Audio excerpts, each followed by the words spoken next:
Well, hello! I'm back at my desk and I want to talk to you about my latest art project, Small Works on Paper.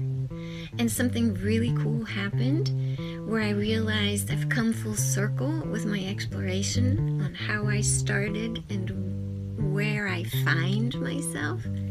So I did make a video where I showed some sketchbooks where I was starting this whole project by visiting open loops in my toy box, as I like to call it. So, and I have this visual language that shows up in everything I do. It's the shapes and symbols I've been using in my art for decades. It might show up as doodles or as paintings or as stamps, but it's always there. And this was one of the sketchbooks I flipped through in the very beginning because it's a place I always come to before I start. So I just want to quickly show you like this page, right?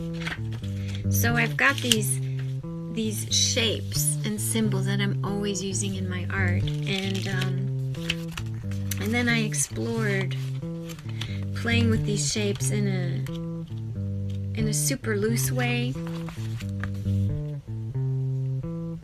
And of course, to me, they look like maps. They're map doodles because I'm obsessed with maps. So I started with this, but a month later I did something else and I realized, hey, I'm actually still exploring that. And what I did was I was working on these and I thought, wouldn't it be nice to put a piece of vellum on top of these and take a fat marker and just, identify all the shapes and lines that are in here with one color, because here I've got shapes and lines of all kinds of colors, and I just thought, well, it would be so cool to see that just the line work, right? What would that look like? And if I were to do that for a few of them and compare the line work to each other, would that help me finish them or give me ideas for new things, or what's going to happen there? So I did it on a whim. And what do you think I discovered? So this is number 5, and this is the overlay for number 5. So when I did an overlay, this is what I got. This is what it looks like. And this is the fat marker overlay. Okay? So I have a video that I'm going to show you where I do that for 5 different works, I think. Or maybe there were 5. Yeah, there were 5. And so I just wanted to share that, because not only is it fun for me to see how I keep doing the same thing even if I'm not trying to, but how these vellum overlays can even be stacked one on the other. Look at that. So what does it look like to stack these?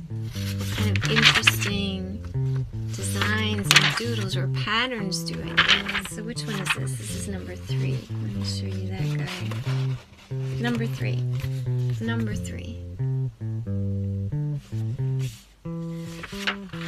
And then the overlay on top of it. Isn't that cool? So it's cool for me because I get to see what's happening like in my mind, and then it's also cool to have these as reference points, and it's actually I think going to be the way I continue making more prints. So if this was a funny little experiment consequence of this came more towards the end, I want to say, what if I started with this? Where do I end up if I start with this? Which is where I ended. So that's where I think round 2 and round 3 and round 4, that's where the exploration comes in, and the process, and how you get surprised by your own play and where it takes you. So it's really fun.